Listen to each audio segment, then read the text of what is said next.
أعوذ بالله من الشيطان الرجيم بسم الله الرحمن الرحيم وإذ قتلتم نفسا فادارأتم فيها والله مخرج ما كنتم تكتمون دې الله رب عزت دریم خباثه ذکر کوي د یهودو چې قتل النفس وجل د نفس دیو یو کس مړ کو نو هغې ګزار کو د بل کلي محلې او کوڅې کې هغې باندې دعوه وکړه چې دا زموږ عصب نسب والا تاسو وژلی دی نو هغې انکار کولو نه الله آیاتونه راولېږل او الله یې طریقه ښیي نو هغه مړی را ژوندی شو هغه کس یې وښودو نو الله د هغې تذکره کوي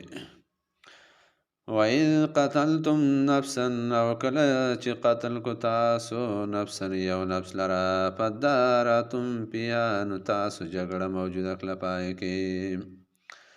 والله مخرج الله ښکاره کوونکی دی ما داسو کنتم تکتمونه چې تاسو یې پټوئ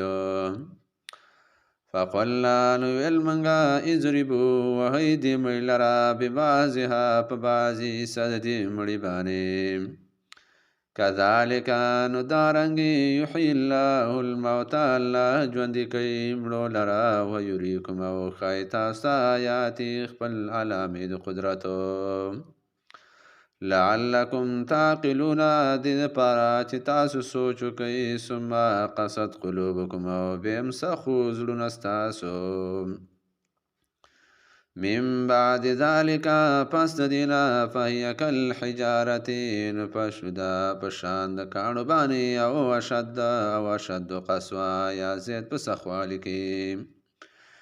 وَإِنَّ مِنَ الْحِجَارَةِ بعض د کاڼو نه لما هغه دي يتفجر منه الانهار چې رابهیږي د هغې نه نهرونه وَإِنَّ مِنْهَا بعض د دې کاڼو نه لما هغه دي يشقق چې هغه وچاودي فیخرج راوځي منه الماء د هغې نه اوبه وَإِنَّ مِنْهَا بعض دې کاڼو لما هغه دي يحبطو چې راغورځېږي من خشیة الله د ویرې د الله نه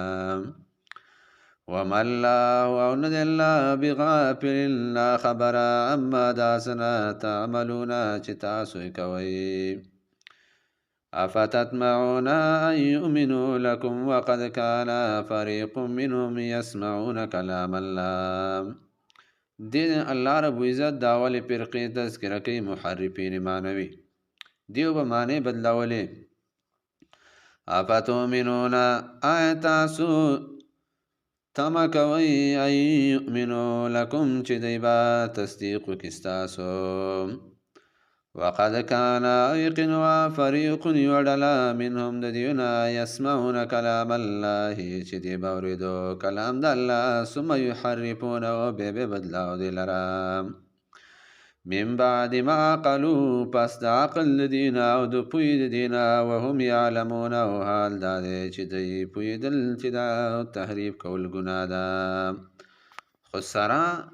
د پوهې نه به دا کار کاو چې تحریف به کاو